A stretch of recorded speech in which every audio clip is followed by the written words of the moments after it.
നിലാക്കീറിലേക്ക് സ്വാഗതം. മാർക്ക് ഒരു മെക്കാനിക്കായിരുന്നു. ഭാര്യ സാറ രോഗിണിയായി തീർന്നപ്പോൾ ചികിത്സയ്ക്ക് വേണ്ടി പണം കണ്ടെത്താനും അതിനൊപ്പം 2 കുട്ടികളുടെയും പഠന ചെലവ് താങ്ങാനും അയാൾ വല്ലാതെ പ്രയാസപ്പെട്ടു. അധികം പണം കണ്ടെത്താനായി രാത്രി കൂടി മറ്റൊരു ജോലി ചെയ്യാൻ അയാൾ അങ്ങനെയാണ് തീരുമാനമെടുത്തത്. അതിനെക്കുറിച്ച് ഭാര്യയോട് പറഞ്ഞ രാത്രിയിൽ സാറ കിടക്കയിലിരുന്ന് മാർക്കിനോട് ഇങ്ങനെ പറഞ്ഞു: എൻ്റെ രോഗം ഭേദമാവില്ലെന്നും അധികം താമസിയാതെ ഞാൻ മരിക്കുമെന്നും നിങ്ങൾക്കറിയാമല്ലോ. എൻ്റെ ചികിത്സയ്ക്ക് വേണ്ടി മുടക്കുന്ന പണം യഥാർത്ഥത്തിൽ പാഴാക്കലാണ്. നിങ്ങൾ കുട്ടികളുടെ കാര്യം നോക്കിയാൽ മതി. എന്നെ പതുക്കെ മരിക്കാൻ അനുവദിക്കുക. സാറ ഇങ്ങനെ പറഞ്ഞപ്പോൾ അതിനുള്ള മാർക്കിൻ്റെ മറുപടി ഇങ്ങനെയായിരുന്നു: എല്ലാ പ്രശ്നങ്ങളും പരിഹരിക്കാൻ എനിക്ക് കഴിയുമോ എന്നറിയില്ല. ചിലപ്പോൾ ഞാൻ പരാജയപ്പെട്ടേക്കാം. എന്നാൽ വിവാഹദിനത്തിൽ ഞാൻ നിനക്ക് നൽകിയ വാഗ്ദാനം നിൻ്റെ ജീവിതത്തിൻ്റെ ഏതവസ്ഥയിലും ഞാൻ കൂടെ ഉണ്ടാകുമെന്നതായിരുന്നു. നിൻ്റെ മരണം എൻ്റെ ആശ്വാസമല്ല. നീ ജീവനോടെ ഉണ്ടായിരിക്കാൻ വേണ്ടി കഷ്ടപ്പെടുന്നതിൽ എനിക്ക് സന്തോഷമാണ്. മരണം നിൻ്റെ കൈ പിടിക്കുമ്പോൾ ഞാൻ നിന്നെ വിട്ടുകൊടുക്കും. എന്നാൽ അതുവരെയും നീ എൻ്റെ കൂടെ ഉണ്ടാവണം. പിന്നീട് സാറായിക്ക് എന്ത് സംഭവിച്ചു എന്നറിയില്ല. പക്ഷേ പരസ്പരം പരിഗണിക്കുന്ന സ്നേഹം കൊണ്ട് അവർ ജീവിക്കാൻ തമ്മിൽ സഹായിച്ചു കൊണ്ടേയിരുന്നു. ഇടയ്ക്കെപ്പോഴോ അവർ മരണപ്പെട്ടിരിക്കാം.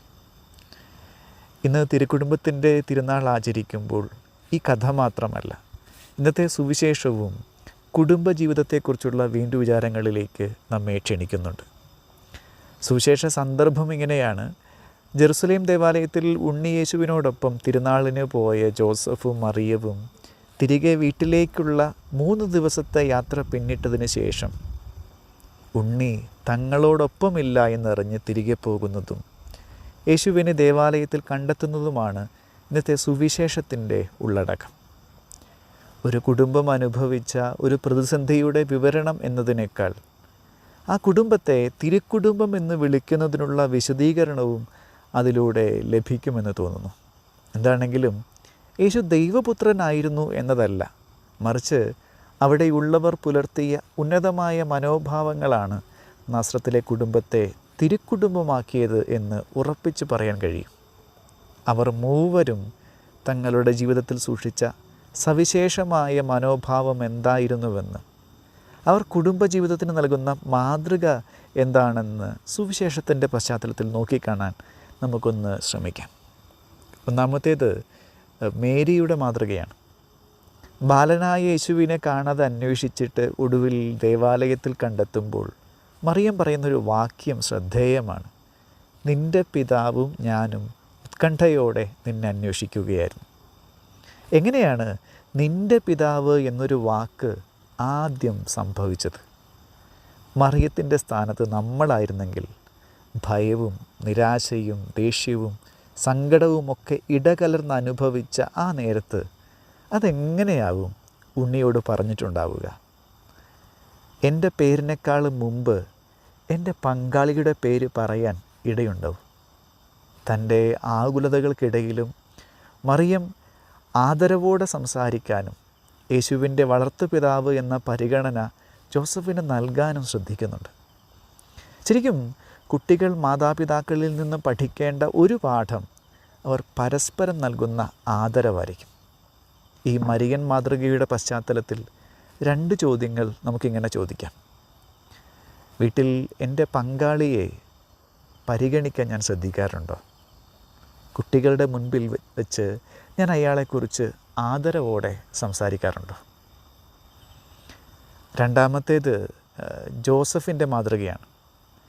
താനുമായുള്ള വിവാഹ നിശ്ചയം കഴിഞ്ഞ മേരി ഗർഭിണിയാണ് എന്ന വാർത്ത കേട്ടപ്പോൾ ജോസഫ് വല്ലാതെ ഞെരുങ്ങിയിരിക്കണം.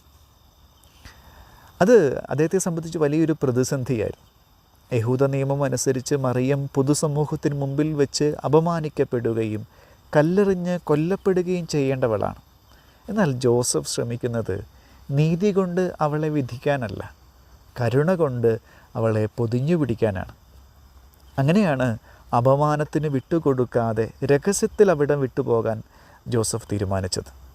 ആ സംഭവത്തിൽ നിന്നും ജോസഫ് വല്ലാതെ മുറിവേറ്റിട്ടുണ്ടാവണം.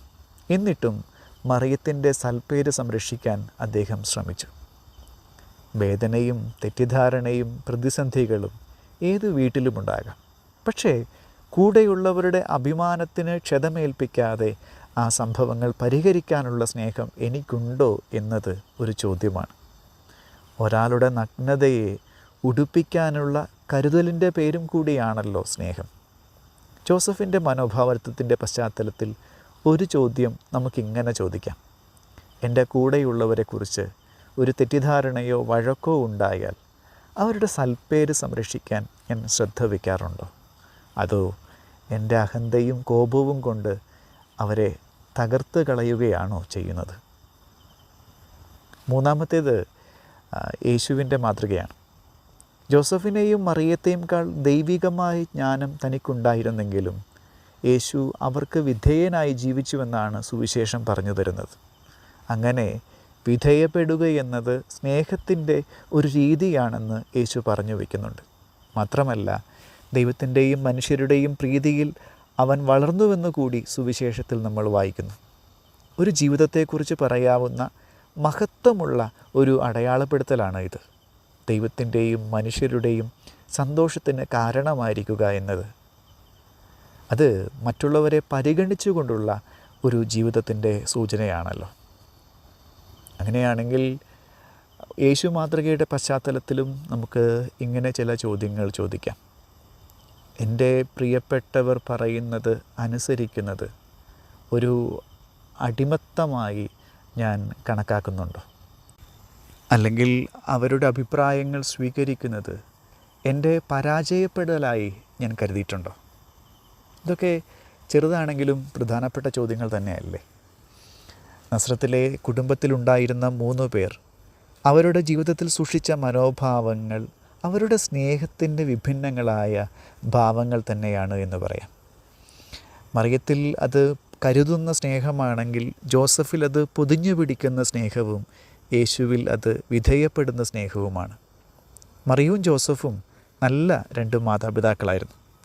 അവരുടെ ജീവിത മാതൃകയിലാണ് യേശു ജീവിതം പഠിച്ചെടുത്തത് തന്നെ.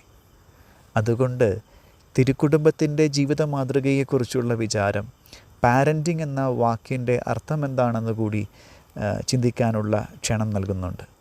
പാരൻറ്റിങ് എന്നാൽ കുട്ടികളെ എങ്ങനെ വളർത്തണം എന്ന ഉപദേശം മാത്രമല്ല, മറിച്ച് ഒരപ്പനും അമ്മയും എങ്ങനെയാണ് ആയിത്തീരേണ്ടത് എന്നതിനെക്കുറിച്ചുള്ള ഒരു അന്വേഷണം കൂടിയാണത്. അവരുടെ സ്നേഹത്തിൻ്റെ കരുതലുകളും പൊതിഞ്ഞു പിടിക്കലുകളും ഒക്കെയാണ് ഒരു മകനെയും മകളെയും രൂപപ്പെടുത്തുന്നത്. പ്രാർത്ഥിക്കാം. ഈശോയെ, കുറച്ചുകൂടി നല്ല ഒരപ്പനും അമ്മയും മകനും മകളുമാകാനുള്ള പ്രേരണ തിരുക്കുടുംബത്തിൽ നിന്നും സ്വീകരിക്കാൻ എന്നെ സഹായിക്കണമേ. ആമേൻ. സ്തുതിയായിരിക്കട്ടെ.